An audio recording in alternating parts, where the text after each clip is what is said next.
Hello everyone, कैसे हैं आप सब। आई होप आप सब अच्छे होंगे। और हमने अपने पॉलिटी का लास्ट टॉपिक क्या किया था, मैंने आपको बताया था कि प्रेसिडेंट से रिलेटेड मोस्ट इंपॉर्टेंट आर्टिकल्स के बारे में बताया था। और उसमें मैंने आपको आर्टिकल 72 भी बताया था, जिसमें हमारे प्रेसिडेंट के पास क्या होती है, पार्डन पावर्स होती है। और वो 5 टाइप्स की पावर्स होती थी हमारे पास। तो वो सब हमने अपनी लास्ट वीडियो में डिस्कस कर लिया था। तो आज की वीडियो में हम क्या डिस्कस करेंगे, पार्लियामेंट के बारे में, कि पार्लियामेंट क्या होती है, उसके अंदर क्या क्या होती है, कौन कौन सी चीजें आती हैं। और उसके बाद हम थोड़ा सा राज्यसभा के बारे में भी डिस्कशन करेंगे। तो चलिए स्टार्ट करते हैं। पार्लियामेंट। पार्लियामेंट का क्या मतलब होता है, कानून बनाने वाली एक संस्था को हम क्या बोलते हैं, पार्लियामेंट बोलते हैं। और पार्लियामेंट के अंदर आते कौन कौन है, पार्लियामेंट के अंदर आती है हमारी लोकसभा प्लस राज्यसभा प्लस हमारे प्रेसिडेंट। और प्रेसिडेंट से आपको ये याद आ गया होगा कि मैंने अपनी लास्ट वीडियो में आपको प्रेसिडेंट से रिलेटेड आर्टिकल्स बताए थे। और आर्टिकल 52 हमें क्या कहता था कि इंडिया का एक प्रेसिडेंट होना बहुत जरूरी है। तो ये प्रेसिडेंट हमारे कौन से आर्टिकल में आएगा, आर्टिकल 52। उसके बाद जो राज्यसभा है वो हमारे कौन से आर्टिकल में आती है, वो आती है आर्टिकल 80 में। और जो लोकसभा है वो आती है आर्टिकल 81 में।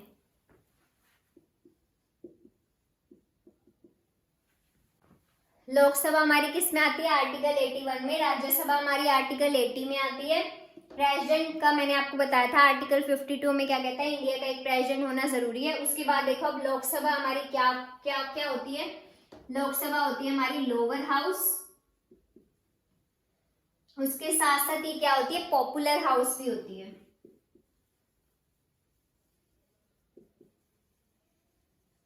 और ये क्या होता है, फर्स्ट चैम्बर।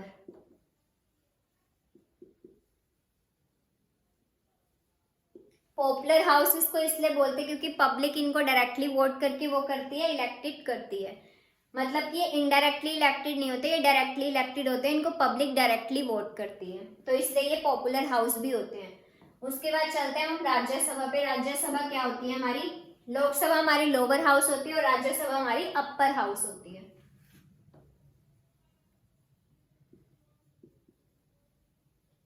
और ये क्या होता है, हाउस ऑफ एल्डर्स।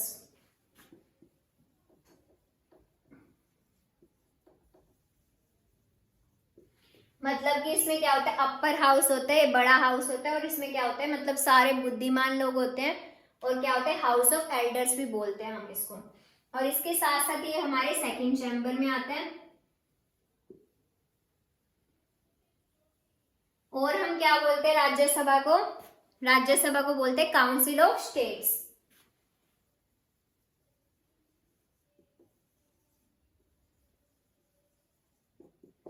तो अब हम प्रॉपर राज्यसभा के बारे में डिस्कशन करेंगे। लोकसभा का मैंने आपको बता दिया, लोअर हाउस होता है, पॉपुलर हाउस होता है और फर्स्ट चैम्बर होता है। और राज्यसभा मैंने आपको इनका आर्टिकल भी बता दिया। लोकसभा हमारे आर्टिकल 81 में आता है और राज्यसभा हमारे आर्टिकल 80 में आता है। और ये अपर हाउस होता है और इसको काउंसिल ऑफ स्टेट्स भी बोलते हैं। और ये क्या होता है, हमारा सेकेंड चैम्बर होता है और इसको हाउस ऑफ एल्डर्स भी बोलते हैं। तो अब हम प्रॉपर राज्यसभा पे डिस्कशन करेंगे सारी।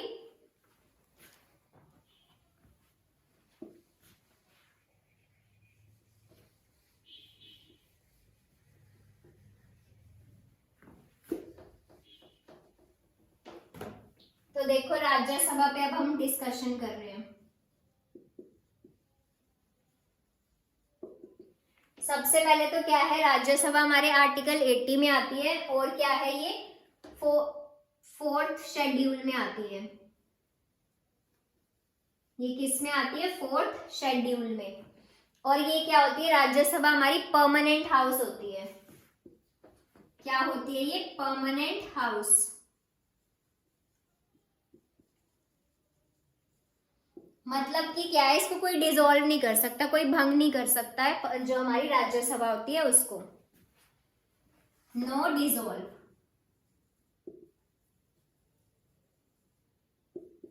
हमारी राज्यसभा को कोई भी क्या नहीं कर सकता, भंग नहीं कर सकता।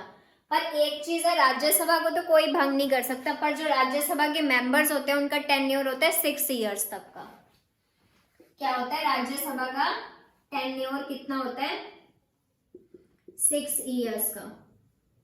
और क्या है, जो इसके 1/3 मेंबर्स हैं वो क्या होते हैं, हर 2 साल के बाद रिटायर होते हैं। इसके 1/3 मेंबर्स हर 2 साल के बाद क्या होते हैं, रिटायर होते हैं।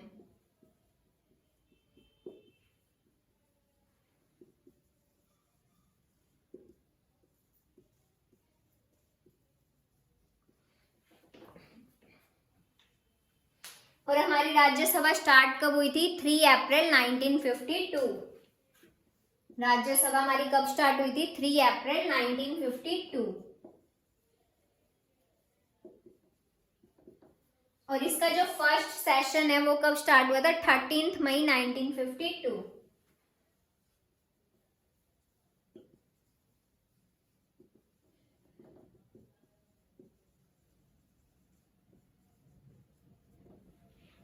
तो इसका क्या है, जो राज्यसभा स्टार्ट हुई थी वो 3 अप्रैल 1952 में हुई थी, और फर्स्ट सेशन जो था इसका वो कब हुआ था, 13 मई 1952।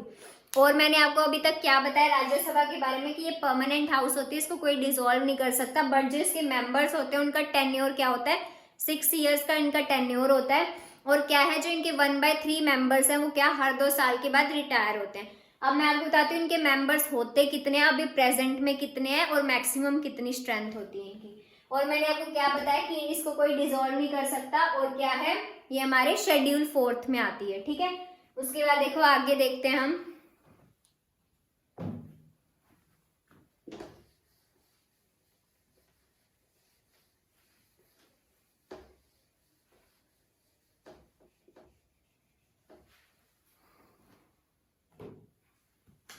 देखो राज्यसभा की जो मैक्सिमम स्ट्रेंथ होती है मेंबर्स की वो कितनी होती है, 250, जिसमें से जो हमारे मेंबर्स हैं वो 2 हिस्सों में डिवाइड होते हैं। जो मैक्सिमम स्ट्रेंथ है मेंबर्स की वो 250 होती है। मैं आपको लिख के बता रही हूँ, maximum strength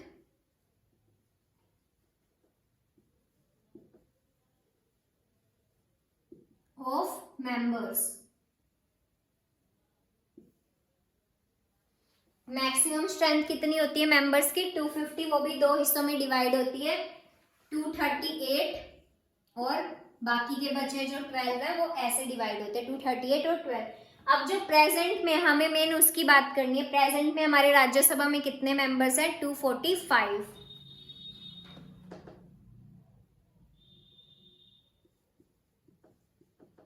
present members, present कितने मेंबर्स हैं हमारे, 245। और अब इनको देखो कैसे डिवाइड किया हमें, हमारे जो हमारे 235 हैं, सॉरी जो 233 मेंबर्स हैं हमारे, और जो ये 12 मेंबर्स हैं। अब देखो हमने इसको कैसे डिफाइन किया है, जो हमारे 233 मेंबर्स हैं वो इनडायरेक्टली इलेक्टेड है। इनडायरेक्टली इलेक्टेड का मतलब, इसका मतलब होता है कि पब्लिक इनको डायरेक्टली वोट नहीं करती है, जिसको हम वोट करके भेजते हैं वो आगे जो इलेक्टेड मेंबर्स होते हैं वो इनको वोट करते हैं। मतलब कि पब्लिक इनको डायरेक्टली वोट नहीं करती है इन मेंबर्स को। ये क्या होते हैं, indirectly elected by elected members. और जो बाकी के 12 मेंबर्स हैं उसको कौन मतलब लेके आता है, उनको लेके आती है प्रेसिडेंट, जो बाकी के 12 मेंबर्स होते हैं। और वो किस किस फील्ड से होते हैं, आर्ट्स, साइंस, और जो ये हमारी सोशल साइंस वगैरह, और इन चीज़ों से लेके आते हैं, इन फील्ड से लेके आते हैं जो हमारे प्रेसिडेंट होते हैं, बाकी के जो 12 मेंबर्स रहेंगे वो।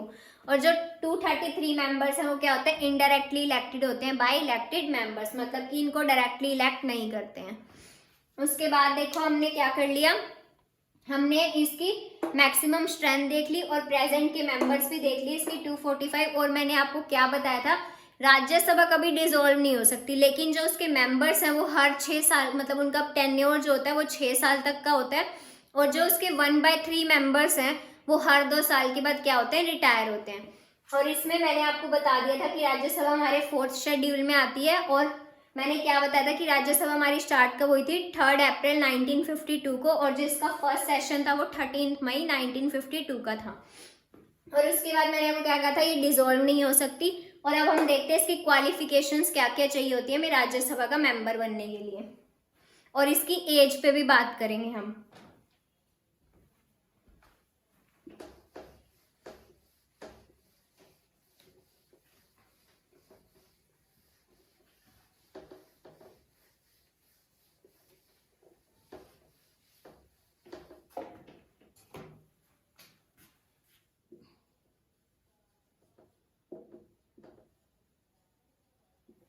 अब देखो राज्यसभा का मेंबर बनने के लिए क्वालिफिकेशंस हमें क्या क्या चाहिए।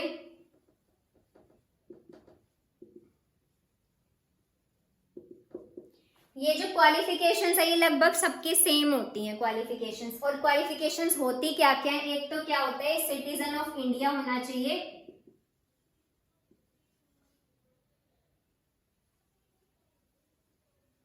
उसके साथ साथ सेकंड क्या होना चाहिए, ऑफिस ऑफ प्रॉफिट।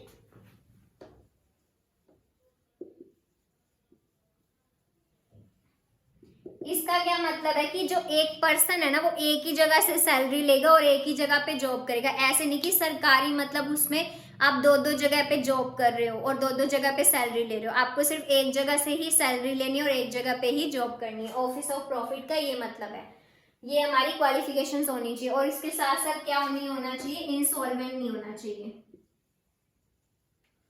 मतलब कि ऐसा नहीं कि हाँ उसके पास कुछ खुद भी नहीं है और वो मतलब कर्जे में डूबा हुआ है, समथिंग ऐसे कि उसका दिवाला ना निकला हो, ये चीजें। क्वालिफिकेशंस पे क्या है, इंडिया का सिटीजन होना चाहिए, किसी भी दो जगह पे सैलरी लेता हुआ नहीं होना चाहिए या जॉब करता हुआ नहीं होना चाहिए किसी भी सरकारी उसमें, और क्या है इंसॉल्वेंट नहीं होना चाहिए। क्वालिफिकेशंस हमारी ये है। और एज हमारी इसमें कितनी होती है, एज होती है हमारी 30। और लोकसभा के लिए क्या एज होती है, 25। लोकसभा की एज क्या होती है, लोकसभा में मेंबर बनने के लिए एज हमें क्या चाहिए होती है, 25। और राज्यसभा का मेंबर बनने के लिए एज क्या चाहिए होती है, 30। और जो प्रेसिडेंट बनने के लिए हमें कितनी एज चाहिए होती है, एज चाहिए होती है हमें 35। हमने देख लो क्या क्या बात कर ली। राज्यसभा के मेंबर्स होते कितने, एट प्रेजेंट कितने मेंबर्स हैं, और इनका टेन्योर कितना होता है, और हमने क्या देख लिया, इसकी क्वालिफिकेशंस भी देख ली, और क्या देख लिया, एज भी देख ली हमने इसकी। अब हम इनकी पावर्स और देखते हैं।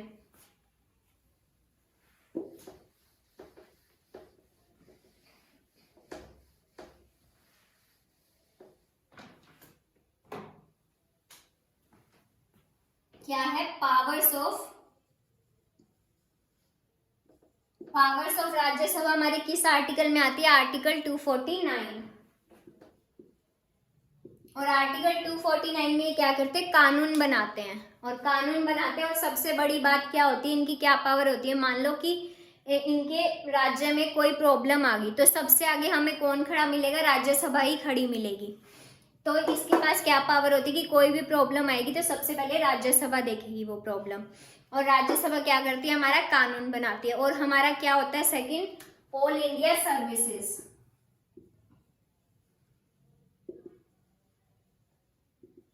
ये हमारे कौन से आर्टिकल में आता है, आर्टिकल 312 में। ये बनाती तो हमारी पार्लियामेंट है, ऑल इंडिया सर्विसेज। और पार्लियामेंट में हमारे कौन कौन आते हैं, Lok Sabha plus Rajya Sabha plus president. But जो इसकी शुरुआत होती है, मतलब जो सबसे पहले जो आएगा काम शुरू होने की जो चीज होगी, जो इनिशिएट होगा जो काम, वो कहाँ से शुरू होगा, राज्यसभा से शुरू होगा। उसके बाद वो जाएगा लोकसभा में, फिर वो जाएगा प्रेसिडेंट के पास।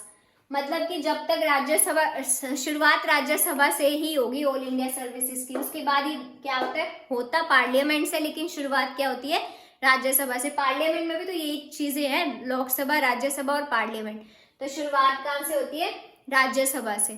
तो इसके अंदर क्या है कि वो प्रेसिडेंट के पास, मतलब कि पूरे पार्लियामेंट में ऐसे चीजें घूमती हैं। और ये जो ऑल इंडिया सर्विसेज की जो स्टार्टिंग होती है वो होती है राज्यसभा से, उसके बाद जाती है हमारे और जो हाउस है उसमें। तो राज्यसभा में हमने क्या क्या देख लिया, मैंने आपको सब बता दिया राज्यसभा के बारे में कि हमारे इसके कितने मेंबर्स होते हैं, एट प्रेजेंट इसके कितने मेंबर्स हैं, कौन से शेड्यूल में आती है, राज्यसभा हमारी कब स्टार्ट हुई थी, इसकी क्वालिफिकेशंस क्या क्या है, इसकी एज क्या है, और राज्यसभा की पावर्स के बारे में भी डिस्कशन कर लिया। और मैंने आपको इसका आर्टिकल भी बता दिया और ये भी बता दिया कि पार्लियामेंट में हमारे क्या क्या होते हैं। तो आज की वीडियो में बस इतना ही। अगर मेरी वीडियो पसंद आए तो चैनल को लाइक शेयर और सब्सक्राइब करना। तो थैंक यू सो मच।